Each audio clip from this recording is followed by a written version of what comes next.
హైదరాబాద్లోని సచివాలయంలో మిషన్ భగీరథపై మంత్రి సీతక్క సమీక్ష నిర్వహించారు.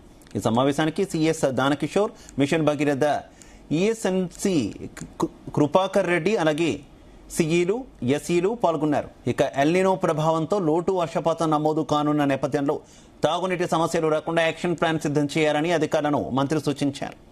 సింగూరు, పాలేరు రిజర్వాయర్లలో నీటి నిల్వ తక్కువగా ఉన్నప్పటికీ వచ్చే 100 రోజుల పాటు ఎలాంటి సమస్యలు లేకుండా యాక్షన్ ప్లాన్ అమలు చేస్తున్నట్టు అధికారులు తెలిపారు. ప్రతిరోజు రిజర్వాయర్లలో నీటి మట్టాలను తెలుసుకుంటూ దానికి అనుగుణంగా చర్యలు చేపట్టాలని మంత్రి ఆదేశించారు. రిజర్వాయర్లతో పాటు స్థానిక నీటి వనరులను గుర్తించి నీటి సరఫరాకు ప్లాన్ చేయాలని తెలిపారు. బోర్వెల్స్ వద్ద రీఛార్జింగ్ పిట్స్, అలాగే రెయిన్ వాటర్ హార్వెస్టింగ్ పనులను త్వరగా పూర్తి చేయాలని ఆదేశాలు చేశారు.